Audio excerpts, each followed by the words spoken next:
coração, né? Bom dia, irmãos. Bom dia. Estou muito feliz de estar aqui com os irmãos nesta manhã. E se também você está feliz, diga amém. Amém. Se você quer ver Jesus voltar, diga aleluia. Aleluia. Se você quer subir para o céu com Jesus, diga glória. Glória a Deus. Se você quer ir para a pessoa que está ao seu lado, diga, é com você que eu vou. É com você que eu vou. É com você que eu vou. Nós É com vamos você que eu vou, cara. Vamos para o céu. É com você que eu vou. É você que eu irei. O tema hoje é família. E o assunto é a família de Jesus. Quem foi a família de Jesus? Você vai saber agora e você vai entender hoje. Agradeço a irmã Jazi, né, que não está aqui, porque ela foi para o treinamento. Eu conheço ela desde pequenininha, há mais de 30 anos, ela é a irmã Rael. O pai dela era meu amigão, irmão Zabir, já faleceu, trabalhávamos juntos na reportagem, a tia dela. Nós temos uma linda história que envolve a família da Rael lá em Santa Catarina, quando eu fui pastor lá há mais de 30 anos atrás. São laços que a gente forma e que nunca serão desfeitos, como o do meu amigo Jonas, que está aqui, o seu filho, né? Jonas, levanta a mão aí, está visitando também, né? Seu filhote bonito também, que eu fiz o batismo dele. Eram mil ovelhas lá no meu último trabalho ministerial, lá no distrito de Boa Vista, na igreja da Irmã, e éramos os anciãos lá, amigo muçulmano, né? Frequenta aqui? Que bom estar aqui, irmãos. Eu não conhecia a igreja do Planalto, hein? Primeira vez, eu sou pastor da Associação Central Paranense até esse mês. Eu estou me aposentando. Depois de 39 anos, irmãos. Que bênção, né? Completo 64 anos esse mês. E eu posso dizer que este foi o último dos meus melhores anos de vida. O ano de 2025 está entre os meus melhores anos, que Deus me deu muita paz. E eu alcancei uma bênção, irmãos. O Jonas sabe disso. Eu tive que, inclusive, entrar em licença médica pastoral. Eu passei um sério problema de saúde, mas graças a Deus, Deus me preservou. E ontem mesmo eu fui fazer um culto de pôr do sol na casa do meu filho, e eu manifestei minha gratidão porque Deus me livrou. Né? Deus livrou a gente dos males desta vida, me deu um ano de muita paz, e eu estou agradecido. Você tem que agradecer a Deus alguma coisa hoje? Levante sua mão. Deus sabe o que é, né? Deus sabe o que está no nosso coração e sabe alguma coisa. A maior gratidão que você tem a Deus é a sua família. Se você tem alguém para amar, você é uma pessoa abençoada. E se você recebe amor de alguém, é mais abençoado ainda. Quem são os casados aqui? Levante a mão.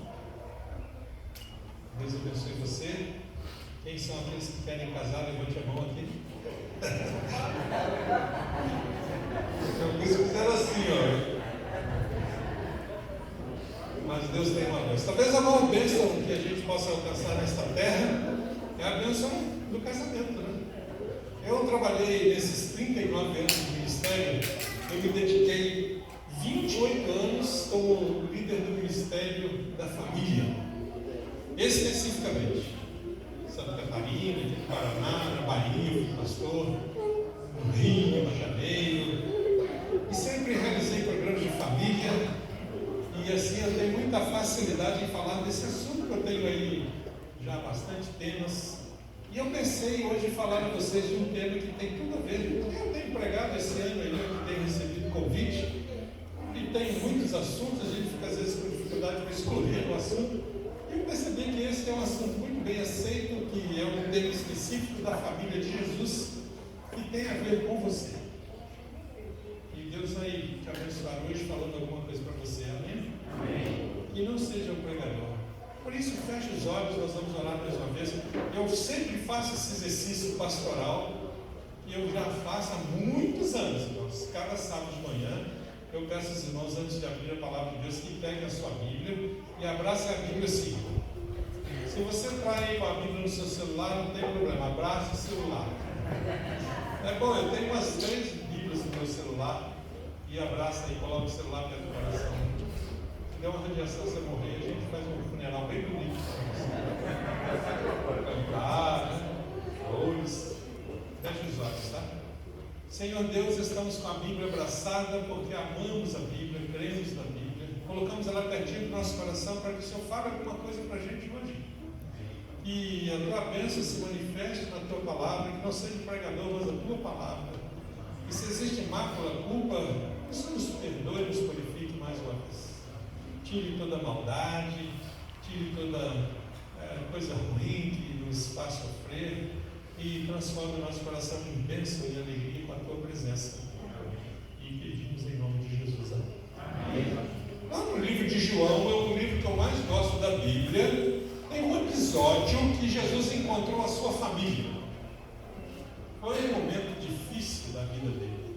E sabe de uma coisa, os momentos difíceis da nossa vida é onde a família aparece. Se você tem a sua família, é nessa hora que a família se une, é nessa hora que a família está presente, porque eles sofrem com a gente. E foi no alto da cruz, quando Jesus estava sendo crucificado, apareceu a sua família. Então abra a Bíblia do Evangelho de João, no capítulo 19, o versículo 26 e o versículo 27. Vamos ler o 25 também, não tem problema. João 19, 25, 26 e 27. Acompanhe a leitura. E junto à cruz estava a mãe de Jesus, a irmã dela, Maria, mulher de Clopas, e Maria Madalena. Vendo Jesus a sua mãe junto dela, o discípulo amado disse: Mulher, eis aí o seu filho. Depois disse ao discípulo: Eis aí sua mãe. Dessa hora em diante, o discípulo a tomou para casa. Família e casa, tudo bem. Aqui temos um episódio muito bonito, irmãos, que eu tenho pregado nesses últimos 40 anos de pastorado. Na verdade, eu comecei a pregar esse assunto em 1985, quando ainda estava estudando teologia.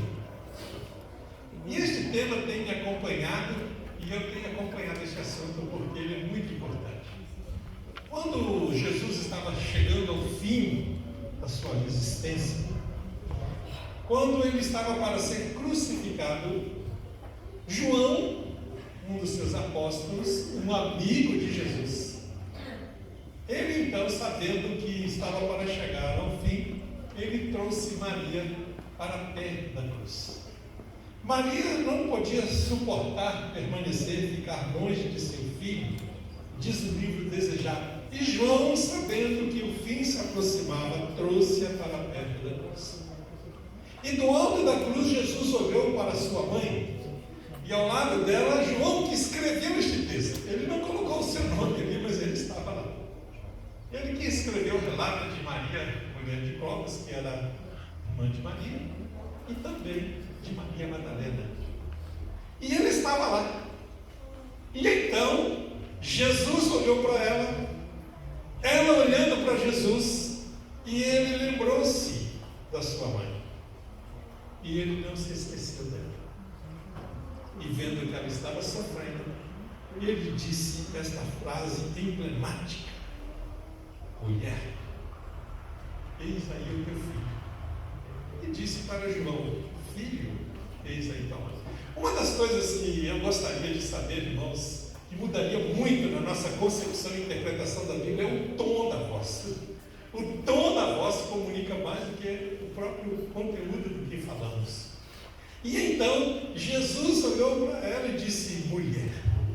Parece que aqui temos um texto assim, tanto desrespeitoso, ou quem sabe, mal educado, ou com desdém, ou sem importância, sem valor, mas é justamente o contrário. Uma das coisas boas que a gente estuda na faculdade de teologia é o contexto, a cultura, o original, que foi escrito ao hebraico ou grego, nós estudamos lá na teologia, o pastor é preparado para isso, né? E a igreja nos dá um bom ensinamento, pode saber, os pastores são muito bem preparados. E eu lembro quando eu estudei teologia esse texto, irmãos, e foi isso talvez que me motivou a pregar este assunto ainda na faculdade de teologia em 1985, eu sou pastor desde 1986, e foi então que eu aprendi a cultura judaica bíblica. Que quando então uma mulher se aproximava de um homem, e era um assunto muito raro. Uma mulher não tinha a liberdade de se aproximar de um homem, pois era um assunto assim, muito desrespeitoso, até mal educado, a menos que ela fosse convidada ou direcionada a ela a palavra. Elas ficavam até relendo nas reuniões religiosas. E então ela foi ver Jesus, e Jesus olhou e disse: mulher. Quando então um homem falava mulher para uma mulher, ele estava detonando, ou denotando, né? Não detonando, mas denotando afeição, intimidade, apreciação no bom sentido da palavra. E ele olhou para Maria, e talvez a melhor tradução na nossa língua hoje, para que a gente possa entender bem, seria assim: mamãe. Muda tudo. Ou como diz lá no Nordeste, onde eu trabalhei como pastor, mãinha. Assim, um filho se dirige num tom de voz de admiração: mamãe. E ela: eis aí o teu filho. E aí Jesus muda o tom, eu acredito. Ele olhou para João: e João, filho, eis aí tua mãe. Mudou, né? E nós vamos entender um pouquinho sobre isso aqui. E essa figura emblemática, de Maria e João ao pé da cruz, é uma das lindas e maravilhosas histórias da Bíblia. Eu, por exemplo, eu gosto muito de presépio. Eu fui criado num bairro onde tinha presépios na igreja. A gente montava presépio na escola. E eu lembro que a gente fazia presépios na época do Natal, em casa tinha. E a figura de Maria e João, para mim, é coisa muito boa de lembrar e me faz muito bem. E o nome Maria e João, se vocês não sabem, são talvez os dois nomes mais traduzidos em todas as línguas do planeta. Histórias de Joãozinho e Maria são muitas e inúmeras que a gente aprende desde a infância, por causa dessa conjunção Maria e João ao pé da cruz. Mas o que representa isso no sentido bíblico para nós que somos estudiosos da palavra de Deus? Eu li bastante e sublinhei algumas colocações que eu achei as melhores, para resumir numa frase só alguns conceitos teológicos a respeito desta frase de eis aí teu filho, eis aí tua mãe. Diz assim, um deles, chamado Strachan, um teólogo famoso da época, que Maria representa a herança israelita confiada ao cristianismo representado por João. Diz Bultmann que Maria representa o cristianismo judeu e João o cristianismo gentio. Diz Ambrósio que Maria representa a igreja e João o seu povo. Diz Bron que Maria representa a Sião, dando à luz ao novo povo na época messiânica. Mas o que verdadeiramente representa João e Maria ao pé da cruz é a família de Jesus. A família que é a maior herança e o maior bem que existe nesta terra para o ser humano, qualquer que seja. A sua maior dádiva é a sua família. Cuida bem dela. Isso é seu. Eu fui criado numa família difícil. Não tem desculpa. Eu não tenho família. Deus vai arrumar para você. Irmãos, eu fui criado numa rua igual essa aqui. Lá na minha terra, em Minas Gerais, era uma rua de chão, num bairro retirado da cidade também, como aqui o Planalto. Eu estava olhando o caminhão subir de ré, meu pai tinha um caminhão, ele subia de ré, e aí vinha uma chuva, e fazia um enxurrado. Na hora que passava a chuva, as crianças corriam para a rua fazer represa. Alguém já fez represa? Não foi pobre. E o que a gente faz depois que a água passa? A gente joga barro numa criança na outra. É barro ou bola. Coisa que não existe mais, né? Pois então, coisas da família. Ali estava Jesus. Nós temos aqui um texto muito bonito do livro Desejar Todas as Nações, que Ellen White escreveu. O relacionamento que Jesus tem com seus seguidores mais achegados, o discípulo amado e a sua mãe, é de provisão. A mais aquela que produz vínculos humanos de perfeita unidade. Eis aí teu filho, eis aí tua mãe. Quem tem a mãe viva aí, levante a mão, por favor. Parabéns, você é uma pessoa privilegiada mesmo.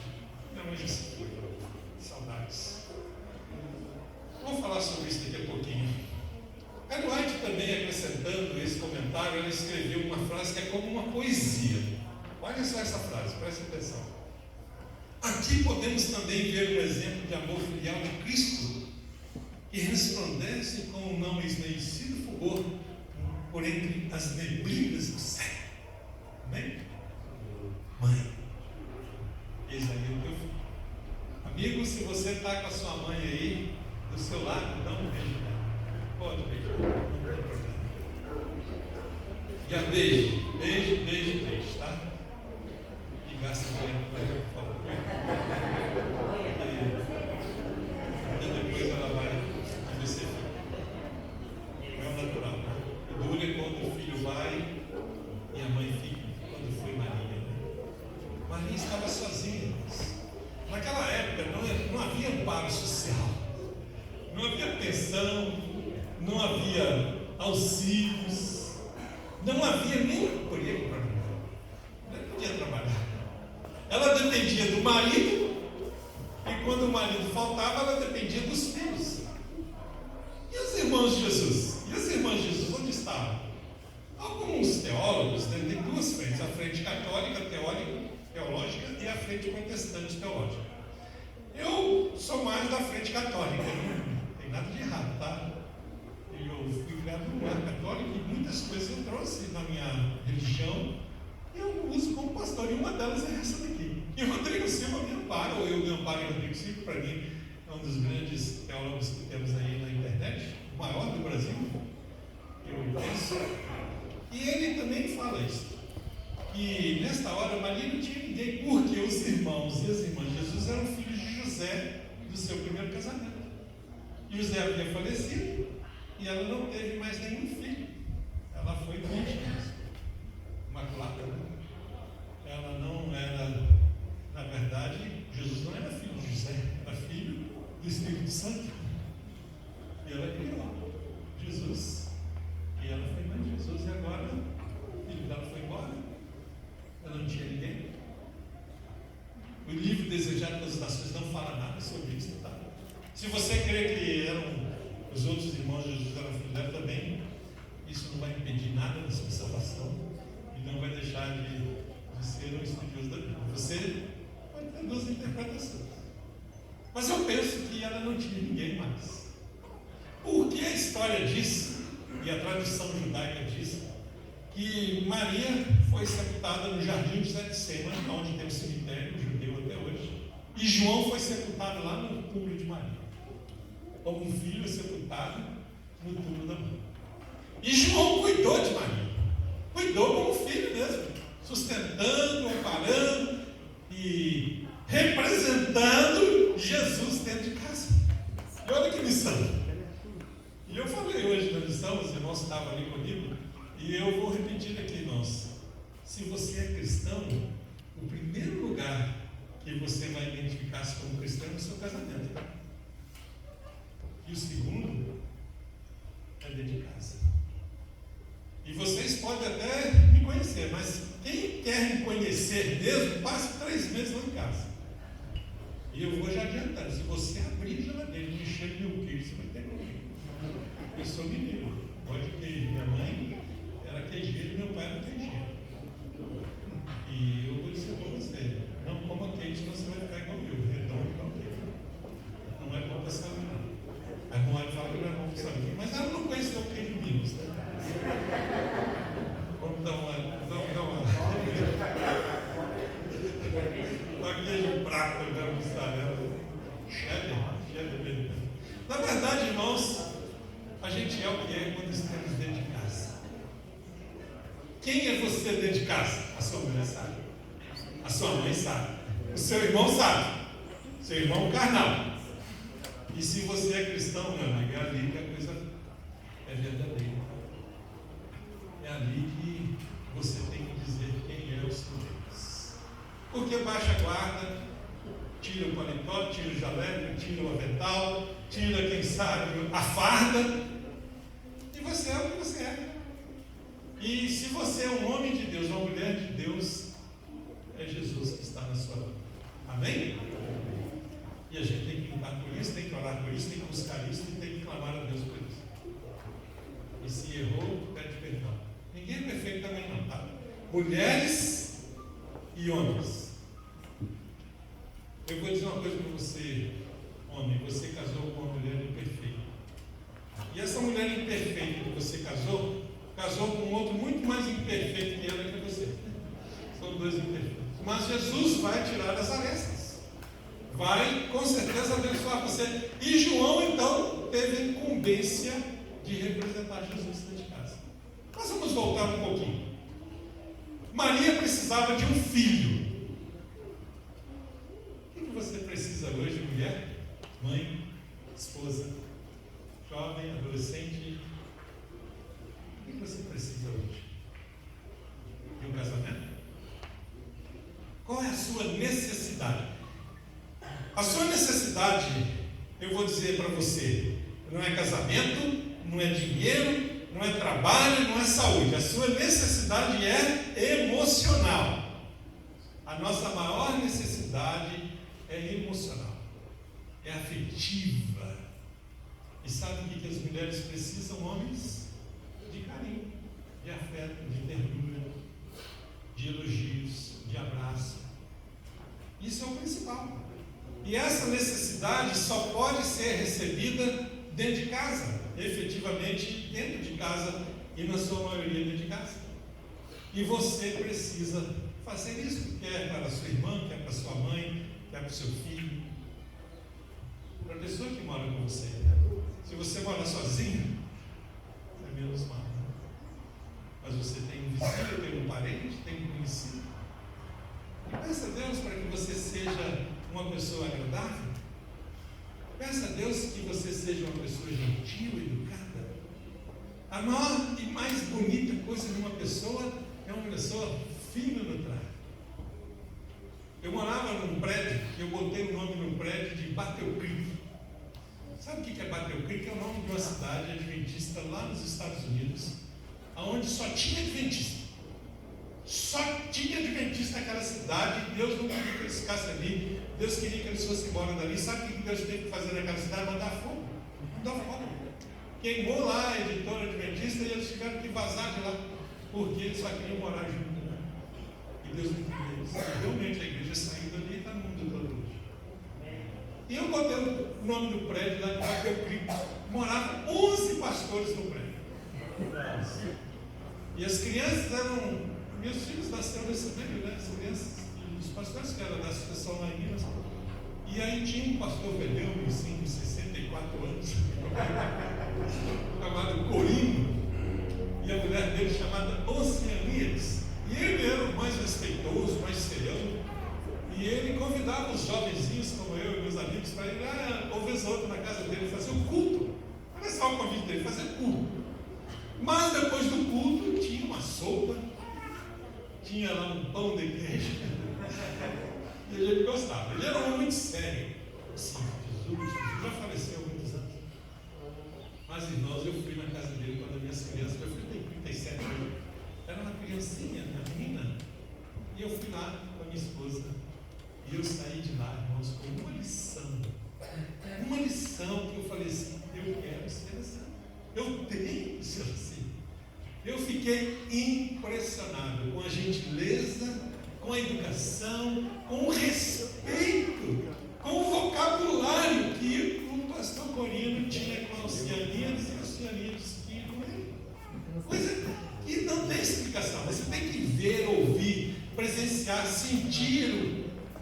E eu estava no encontro de casais uma vez falando sobre isso, e uma mulher levantou e falou assim: pastor, eu trabalhei 6 anos na casa do pastor Corino, da Oceanias, e exatamente isso que você está falando, eu vivi todos os dias nesses 6 anos trabalhando.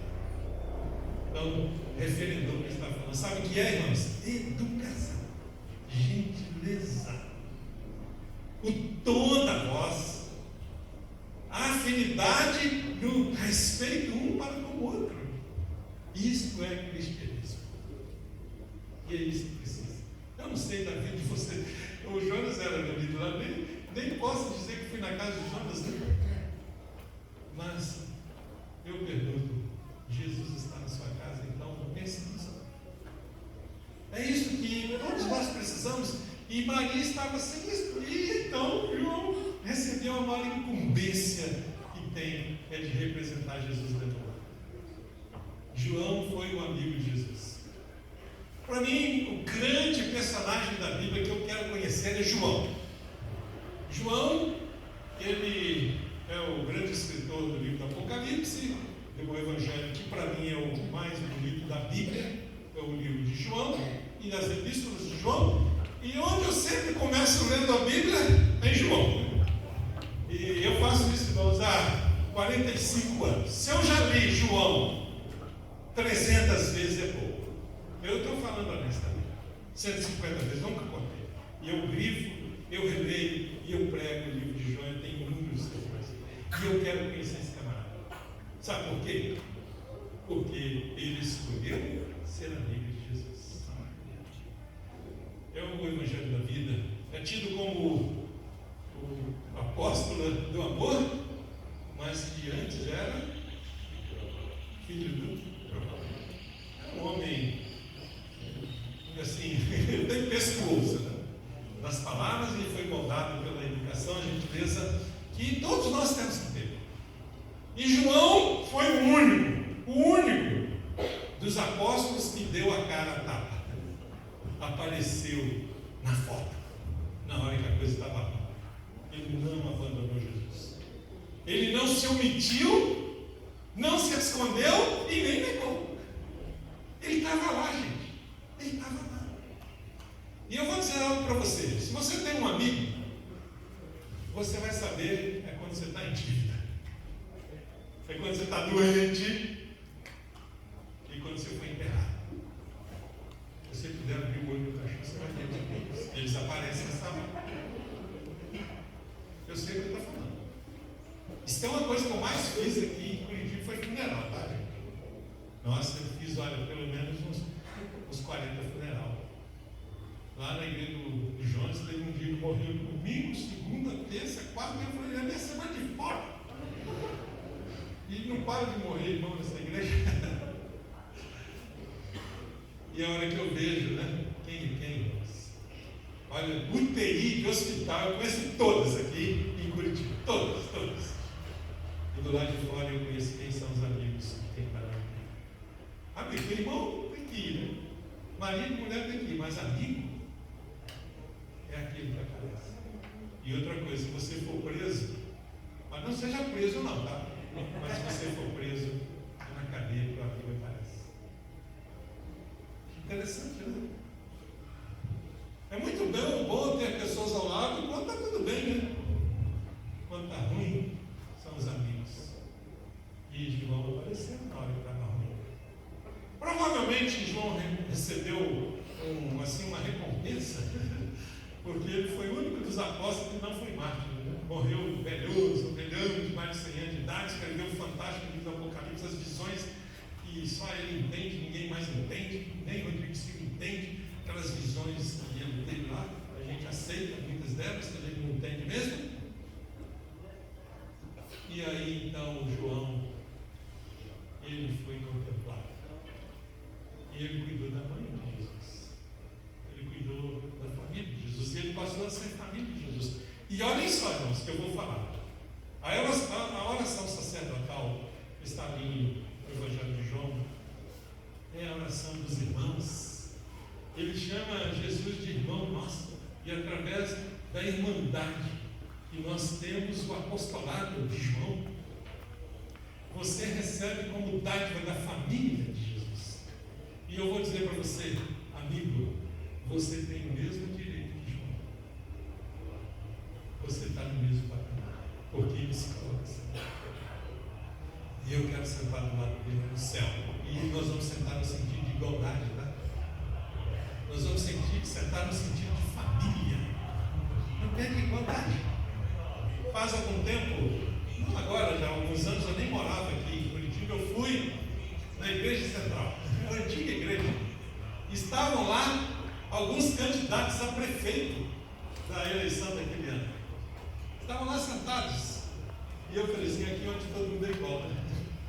O rico é rico, igual ao pobre, o pobre é pobre, igual ao pobre, o juiz, né, é igual ao cidadão comum, o prefeito é igual, todos somos iguais no banco da igreja. E aqui ninguém é melhor que ninguém. E todo mundo é pior que todo mundo. E essa é a família, irmãos. Você é família. Você vai ganhar a mesma proporção da herança de João. Você vai ganhar o mesmo quinhão de terra. Você vai ter o mesmo direito. Porque isto é a dádiva da família. E isso é para você hoje. Porém, você tem a responsabilidade, o dever e a missão de representar Jesus. E eu faço um desafio. Represente Jesus dentro de casa. Amém. No seu casamento, na sua família. E se existe algum erro, peça perdão. E Deus vai te perdoar. Irmãos, eu poderia contar uma coisa pequena. Estou lutando aqui no meu coração para não contar, mas eu vou dizer para vocês: é no perdão que a gente vence o demônio. Amigos, aqui mesmo, no outro lado da BR, eu tive que confrontar Satanás numa igreja nossa, e as acusações são feias, irmãos, são terríveis. A única hora que o demônio foi embora, depois de uma conversa de 50 minutos, foi quando eu falei assim: Jesus nos perdoa. Ele perdoa os meus pecados. E falei para aquele rapaz: Jesus perdoa os seus pecados. Satanás foi embora. Foi a hora que eu me livrei dele. Irmãos, é o perdão que nos une. É o perdão que nos dá o direito da eternidade. É o perdão que dá um amor no casamento. Eu sou casado há 40 anos, tá? Eu sei o que eu estou falando. E se não houver perdão, não existe casamento. Se não houver perdão, não existe relacionamento conjugal, familiar, irmão ou irmão. E isso faz parte do amor que Deus quer nos dar.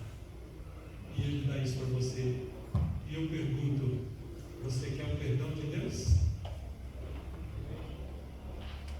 Perdoai e sereis perdoados. Então, primeiro você precisa perdoar.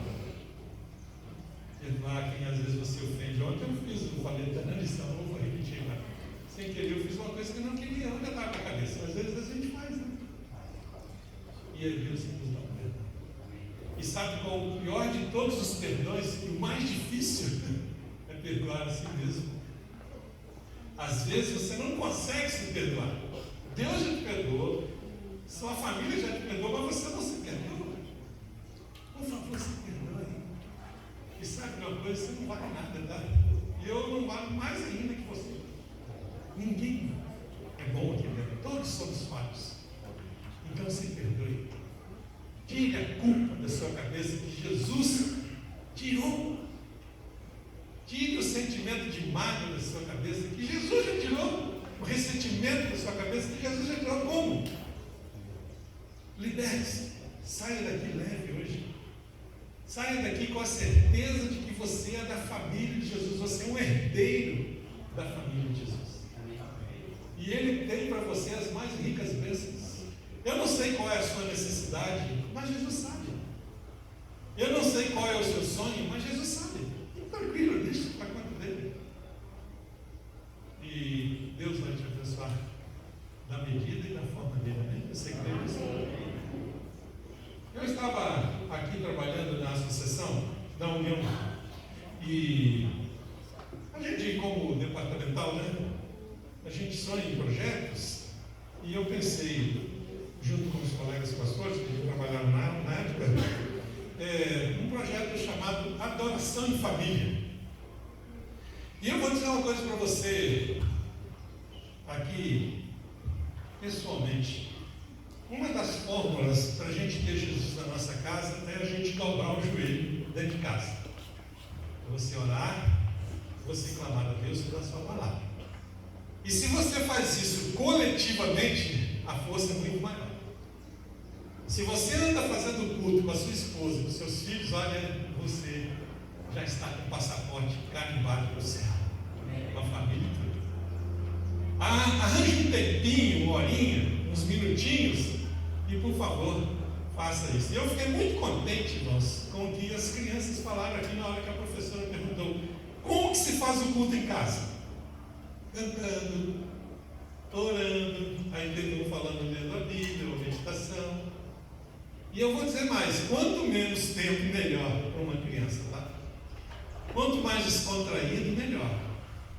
Quanto mais tia Cecel para cantar, melhor. Não vai colocar em nada de adventista para cantar com a criança, não. E isso é a presença de Cristo. Então, nós, pensando em ajudar, nós criamos lá um projeto chamado de Adoração à Família, que é a família estudando um livro da Bíblia. E aí você tem a lição, tem PowerPoint, tem DVD, para que você leia com a sua família. Eles então trouxeram aqui, o Ministério da Família já está aqui, pediu para eu divulgasse. Temos aqui um livro que tem 12 capítulos. Então, olha só, diz que depois de 12 vezes você cria o hábito.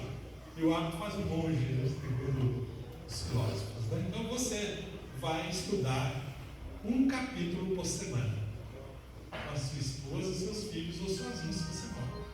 Você vai ler e vai refletir um pouquinho ali, não é grande os capítulos. Tem capítulo que é 5 páginas, tem outro que é um pouquinho mais, tem outro que é um pouquinho menos. Pode também dividir em duas partes da semana. E você vai orar. Vamos ler aqui, por exemplo, sobre a promessa. Tem lá 7 partes, pode dividir em 2 vezes a semana. Então você troca uma ideia, um recomeço. Isso aqui é inspiração para o seu lar, para a sua casa. E você tem a oportunidade de adorar a Deus, de buscar a Deus, de fazer um culto junto e de criar um ambiente familiar na sua casa. Amém? Amém. Um para cada família. Todos aqui gostariam de receber? Então, o Ministério da Família irá entregar como cortesia para vocês. E a responsabilidade é sua, tá? Ninguém vai fiscalizar, não vai ter chamada, nem cobrança, nada disso. E se você quiser o amparo, eu não sei se eles têm um amparo, para que você possa estudar mais a lição, como a gente oferecia. Lição com pergunta e resposta e também o PowerPoint e algumas coisas outras. Então, que você desenvolva esse hábito, irmãos. Eu me converti em 1980, eu falei de missão ali. Era um jovem de 18 anos, mudou-se lá para a rua, assim, na subida da rua, um rapaz chamado Sérgio. Ele era adventista apostatado, e ele entrou para o mundo das drogas, e ele chegou a fazer o absurdo de fumar maconha no página da lei. Ele era um marginal, realmente. Vivia ao relento, jogado, foi reprovado 5 vezes na primeira série, na quinta série, primeira série do ensino fundamental lá no ensino médio. E ele era um menino assim, sem credibilidade. O seu irmão morreu de overdose, até que um dia ele voltou-se para Deus, até que um dia ele voltou-se para a igreja, e a gente sabia da história dele. E ele me convidou para ir na igreja adventista, me ofereceu um curso da Bíblia. Eu fiz o curso, fui na igreja, estudei a Bíblia com ele e depois com os irmãos da igreja. Mas o que mais me comoveu, o que mais me chamou a atenção foi a conversão do Sérgio Lessa, a mudança de vida. Hoje ele foi o primeiro e eu fui o segundo adventista lá no bairro. Hoje, atrás da nossa rua, lá onde eu morei, tem uma igreja do tamanho dessa daqui, e já deu ali as duas igrejas, ele é ancião de igreja. Ele tem 2 filhos pastores. E olha só, irmãos, tudo por uma conversão a Deus. Isso me chamou a atenção. E isso realmente que mudou a minha atenção para as coisas de Deus, a família reestruturada, a família renovada. E uma coisa eu aprendi com o Sérgio: fazer o culto em casa, todos os dias, buscar a Deus, orar a Deus. Nunca deixei de fazer isso. De madrugada até hoje eu faço meu culto. Desde aquela época comecei a ler a Bíblia. E nós tínhamos em 1980, quando eu entrei na igreja, um slogan: em 81, cada um salvando um. E foi feito um curso bíblico chamado Curso Bíblico em Cadeia. É justamente isso aqui que eu peguei lá na associação. É exatamente esse. Esse aqui tem um nome Cor e Sabor. Aquele era estudo em cadeia, que chamava. Por quê? Aqui tem as principais doutrinas, é um adesivo, tá vendo? E cada doutrina é uma cor. Azul, por exemplo, falava sobre oração. Verde, naquela época, falava sobre a volta de Jesus. Amarelo falava sobre Jesus. O vermelho, justificação da fé. O sábado era marrom. E aí você tem as perguntas, a primeira série de perguntas. Por exemplo, tudo que é da volta de Jesus, aí você joga no texto, você pega o adesivo e coloca do lado do texto que você leu, ali já tem outra pergunta, outra resposta que joga para outro texto. E então eu peguei isso, e duas coisas eu fiz. Primeiro, comecei a pregar para a minha família. E isso foi no final de 1980, em 81. Batizou a minha mãe, o meu irmão e a minha irmã. Amém? Depois batizou minha outra irmã, batizou meu cunhado, enfim. Hoje são 19 adventistas na igreja. E uma outra coisa que eu comecei a fazer, e eu aprendi e fui fazendo até hoje, é o culto em casa, o culto individual. E eu comecei a colorir a Bíblia. Eu comecei a perceber que não era só um texto que falava da volta de Jesus, tinham vários textos que falavam da volta de Jesus. E como verde era a volta de Jesus, eu fui colorindo a Bíblia. Eu fui colorindo de verde tudo que falava de Jesus. E eu percebi que naquela época a canetinha hidrocor, quem se lembra daquelas canetinhas pequenininhas, ela transpassava e sujava o papel da Bíblia. Aí eu percebi que o giz de cera era muito melhor porque ele impermeabiliza, ele não transpassa, ele é barato e dura muito. Uma caixinha de giz de cera hoje custa R$7, irmãos, na casa China. E dura um ano. Investimento baixo para benefício alto. E eu comecei a colorir a Bíblia. E fui colorindo a Bíblia. E olha só, como é que a minha Bíblia toda colorida? Sabe quantas vezes eu já fiz isso aqui, irmãos? Com certeza mais de 150 vezes. Tá bem? Para uma glória de Deus. Não contei, tá? Pode ser menos, não contei. O que eu faço, quando eu acabo de ler a Bíblia, eu dou a Bíblia de presente. E começo a fazer tudo de novo. Quantos gostariam de ganhar uma Bíblia colorida aqui? Se fosse hoje, eu ia doar aqui. Mas como não é hoje, ela não está colorida ainda, eu estou colorida, vai ficar para a próxima visita. Mas eu dou um conselho, vá colorir a sua. É muito melhor. Chamar de novo para ganhar. E a comida processada é bom você fazer assim no comer. E sabe como é que a gente começa isso? Lendo, estudando, e isso cria-se o hábito e você vai ser abençoado. Faça um desafio para você jovem, você que tem 18 anos aí. Se você da Bíblia daqui 45 anos agora, você vai poder falar, já li a Bíblia 10 anos, eu gostei, anos eu li 2 vezes. E isso é muito bom, é um testemunho implacável. Isso te dá muita força na hora da pregação, muita segurança e muita confiança. Porque você prega que vive. E quando você vive que prega, as pessoas vão seguir você. Amém? Que Deus abençoe você, na sua casa, no seu lar, e que você seja uma bênção. Quando eu me tornei adventista, a minha mãe me ensinou uma oração que eu tinha já aprendido na minha adolescência. E eu lembrei dessa oração. E eu nunca deixei de fazer essa oração. Tenho feito a oração até hoje. E um dia desses, lendo a Bíblia, lá no livro de Salmos, olha só, o livro de Salmos. O livro de Salmos você lê 40 capítulos por semana. É muito bom ler o livro de Salmos. É o livro mais fácil de ler. E é uma oração, você vai orando e lendo a Bíblia. É muito gostoso. E então eu fui descobrindo que a oração da minha mãe são textos da Bíblia que estão no livro de Salmos. E eu fui pesquisar essa oração e descobri que é uma oração de um teólogo chamado Tomás de Aquino. Ele até foi um bispo católico. E essa oração minha mãe aprendeu, ela me ensinou e eu tenho feito até hoje. E eu gostaria que você fizesse essa oração, principalmente nas horas ruins e difíceis da sua vida. A oração diz assim, texto da Bíblia, tá? Senhor Deus, esteja à minha frente para me guiar. esteja ao meu lado para me acompanhar, que esteja atrás de mim para me guardar e acima de mim para me abençoar. Amém? Amém. E isto é a grande verdade daqueles que são amigos de Jesus. E se você quer fazer esta oração comigo, fique de pé agora e feche seus olhos.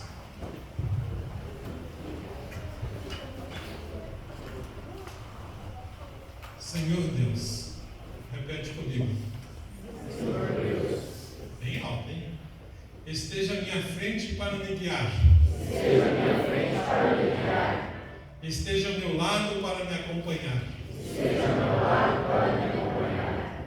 Esteja atrás de mim para me guardar. Esteja atrás de mim para me guardar. E esteja acima de mim para me abençoar. Esteja acima de mim para me abençoar. Em nome do Senhor Jesus. Em nome do Senhor Jesus. Amém. Amém. Pode se sentar. Eu quero chamar aqui o Leocionado, que está responsável pelos livros. E eles vão, então, gentilmente distribuir os livros. E eu aprendi uma coisa, irmãos. Eu trabalhei muitos anos no Ministério de Comunicações, por mais de 30 anos. E um livro, a gente nunca entrega assim. A gente entrega assim. Aí vocês podem ir, agora Deus pode me ajudar aqui, os outros anciãos. Quem são os anciãos aí presentes, da igreja, diácono-chefe, diaconisa-chefe? Pode pegar um pacote de livros aí, um bocado, e dar um por família. Tá bem? Se está marido e mulher, é um só. Se está um só da casa, é um por pessoa. Então pode entregar pessoalmente. E você então vai assumir um compromisso. Agora a coisa vai apertar o celular, tá? Eu sou uma visita aqui, por favor, não me decepcione e não me desonre. Deixe todo mundo pegar o seu livro, irmãos. Eu descobri na minha jornada que quando você ganha um livro, você não valoriza tanto quanto você compra. Então, eu quero fazer um compromisso com você. Você está ganhando um livro do Ministério da Família. E eu faço um compromisso com você que você faz comigo. Eu vou levar o meu, tá? Esse é meu. Eu vou ler o livro. E eu quero perguntar, você quer assumir o compromisso de ler o livro também? Levante sua mão aí, tá? Olha, eu estou contando, deu 282 mãos. Eu sei. Leia o seu livro. Em oração, em comunhão com Deus. E isso vai te ajudar a ler mais a Bíblia, a orar mais e buscar mais a Deus. E quando eu voltar aqui, eu vou perguntar o que você leu. Espero que seja rápido, fala para nós. E a gente vai poder estar. Então vamos chamar no grupo de louvor e eu vou estar na porta.